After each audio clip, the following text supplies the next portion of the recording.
Good morning बच्चों। कैसे हैं आप लोग? अच्छे। तो बच्चों, हमने इसके पहले पार्ट 3 तक रिवीजन कर लिया है। अब हम आज पढ़ेंगे पार्ट 4। तो पार्ट 4 आपका, आपने पार्ट 3 में बहुत सारी चीज़ें पढ़ी थी, जो है उन्हें अच्छे से याद भी कर लिया होगा। तो आज हम आपका पार्ट 4 है संज्ञा। पार्ट 4 है संज्ञा। आपको सारी चीज़ें पढ़ाई गई हैं, ये सब सिर्फ आपका रिवीजन है। तो आप इन्हें ध्यान से सुनिए अच्छे से और रिवाइज कीजिए, ठीक है? तो बच्चों, आपकी कॉपी सारी चीज़ें कंप्लीट होंगी। अगर नहीं की हैं तो उनको करते जाइए, क्योंकि इसके बाद आपके एग्ज़ाम होने वाले हैं। तो आपको न्यू लेसन जब पढ़ाया जाए तो आप उनको आसानी से लिख सके। पूरा कंप्लीट होगा तब तो आप आगे अच्छे से लिखेंगे, है ना? तो उनको अच्छे से कंप्लीट कर लीजिए और सारी चीज़ें अच्छे से रिवाइज कर लीजिए।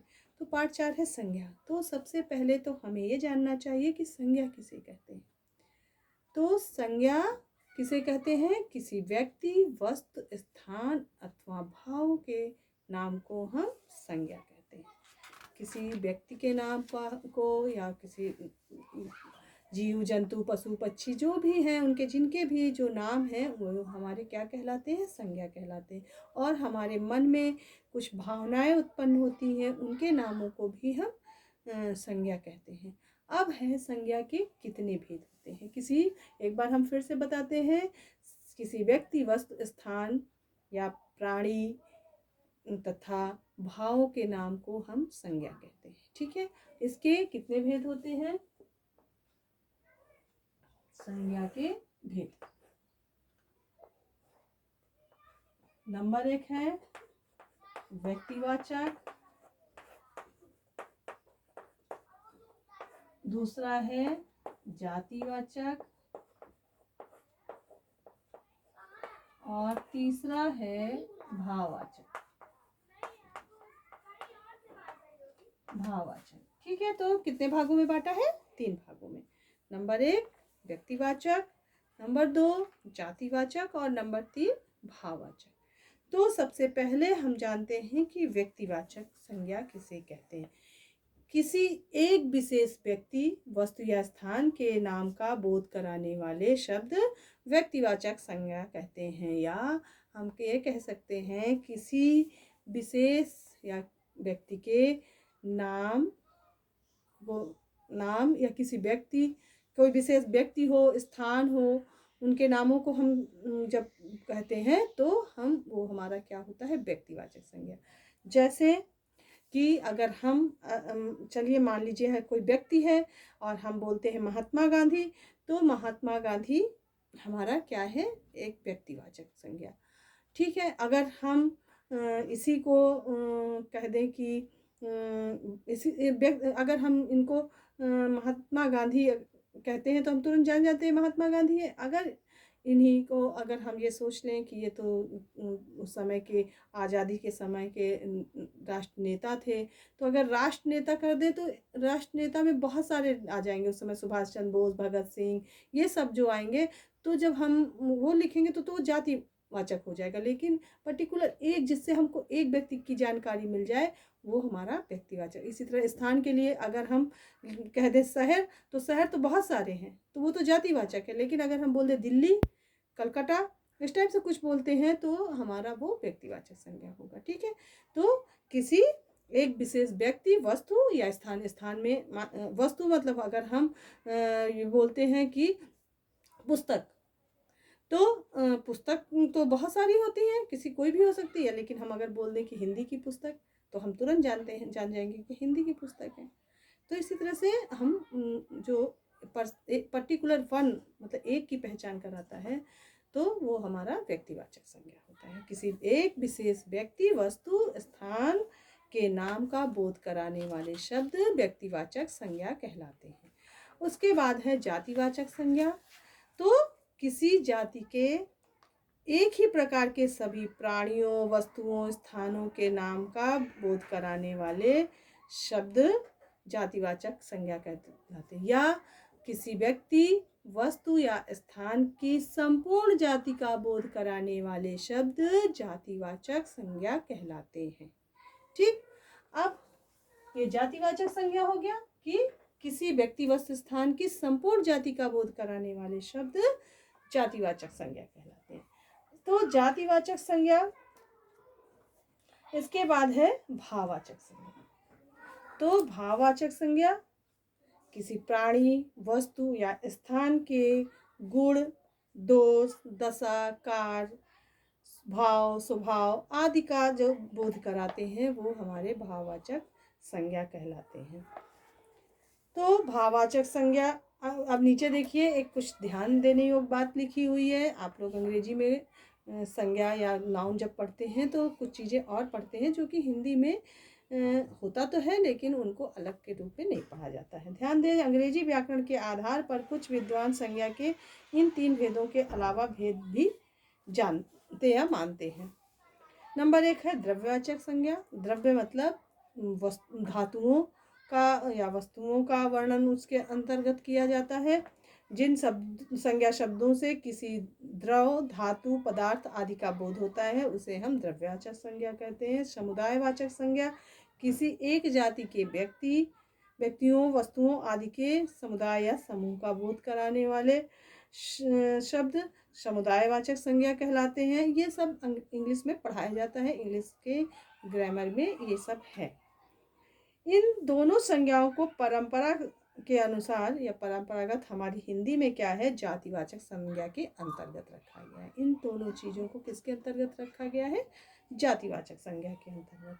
तो भाववाचक संज्ञाओं की रचना निम्नलिखित 4 प्रकार की होती है। भाववाचक संज्ञाएं जो होती हैं वो 4 प्रकार की, एक है जातिवाचक संज्ञाओं से, दूसरी है सर्वनाम शब्दों से, तीसरी है विशेषण शब्दों से और चौथी है क्रिया शब्दों से। तो इसके नीचे कुछ दिए हुए हैं जातिवाचक संज्ञाओं। यहाँ पे जो भाववाचक हमारे शब्द होते हैं उनको भागों में 4 भागों में बांटा है कि ये किन किन रूपों में हो सकते हैं। तो पहला है जातिवाचक संज्ञा। जातिवाचक जैसे बच्चा से बच्चा जाति है और जातिवाचक संज्ञा है बचपन भाववाचक। तो इन जातिवाचक संज्ञाओं से भाववाचक संज्ञाओं को बनाया गया है। सर्वनाम शब्दों जैसे सर्वनाम कौन कौन से हैं, स्व अपने लिए प्रयोग तो स्वत्व हो गया, अहम से अहंकार हो गया, फिर निज से निजत्व हो गया। तो इन सर्वनाम शब्दों से भाववाचक संज्ञाओं का निर्माण हुआ है। यहाँ कुछ शब्द दिए हैं विशेषण शब्दों से।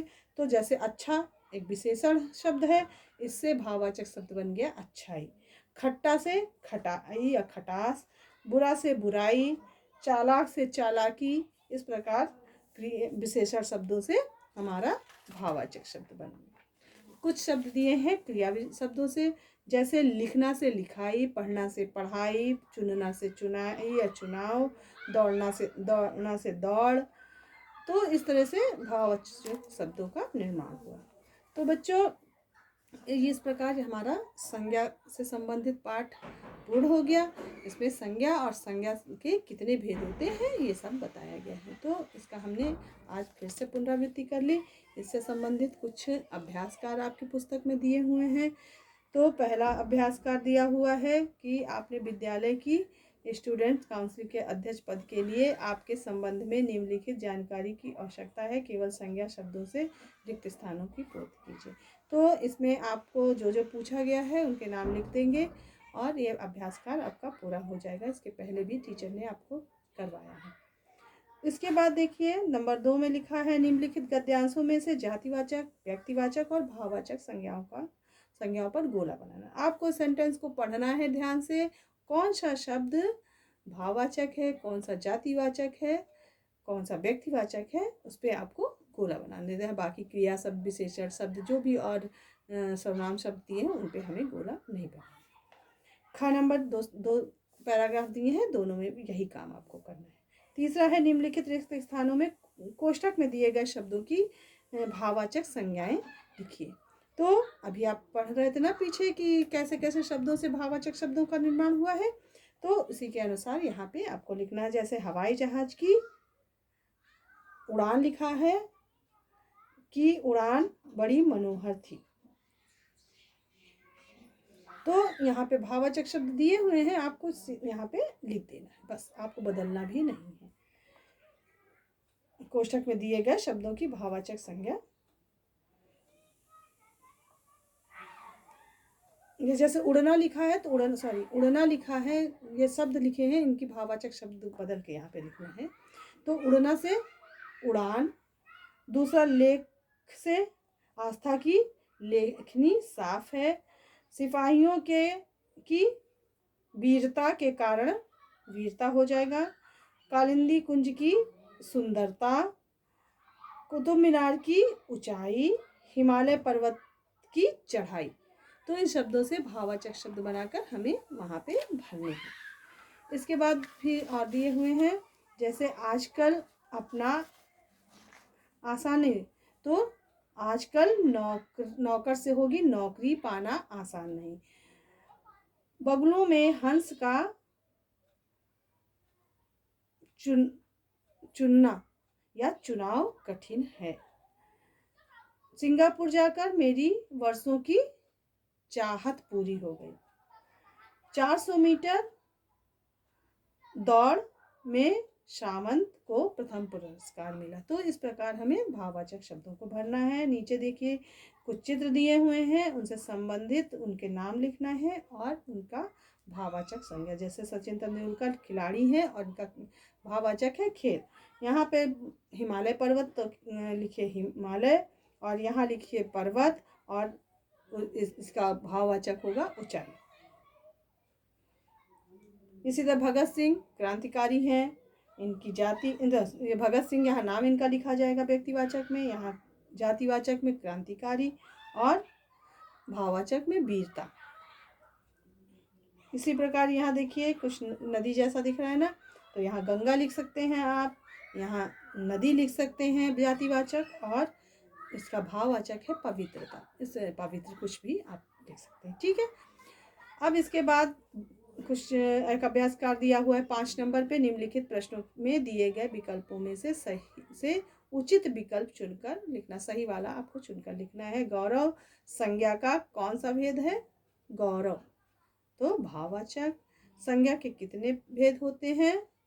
3 भेद होते हैं। अभी भी पढ़ा। मीठा की भाववाचक क्या होगी? मिठाई, नहीं सॉरी मिठास। और ऊंचाई शब्द किसके अंतर्गत आता है? किसके अंतर्गत आएगा? ऊंचाई तो भाववाचक के अंतर्गत आएगा। गांधी कौन सी संज्ञा है? गांधी जातिवाचक संज्ञा। अगर महात्मा गांधी लिखा होता तो ये व्यक्तिवाचक हो जाता, सिर्फ गांधी लिखा तो गांधी एक जातिवाचक शब्द है। ठीक है, इसी प्रकार नीचे दिया हुआ निम्नलिखित कहानी में से संज्ञा भेद छाटकर उन्हें नीचे दिए गए तालिका में उचित स्थान पर लिखे। तो इस पैराग्राफ से छाट के आपको व्यक्तिवाचक शब्दों को यहाँ, जातिवाचक को जातिवाचक के नीचे और भाववाचक के नीचे भाववाचक, ये आप सब कर चुके होंगे, आपको सब पढ़ाया गया है। अगर जो है नहीं किया तो इन्हें पूरा कर लीजिए। ठीक है बच्चों, तो आज हम लोगों ने पाठ 4 पूरा कर लिया। इसके बाद हम नेक्स्ट डे पाठ 5 पढ़ेंगे। इसके आगे एक और अभ्यास कर दिया है, इकाई प्रश्न पत्र 1। तो इसे, ये सब पीछे के जो भी लेसन आपने पढ़े हैं उससे संबंधित है, इसे पूरा करेंगे तो आपकी प्रैक्टिस हो जाएगी। तो ये अभ्यास कर भी आप बैठिए और पूरा कीजिए। ठीक है बच्चों, तो आज के लिए इतना। नेक्स्ट डे हम फिर दूसरा लेसन पढ़ेंगे। तब तक के लिए थैंक यू बच्चों।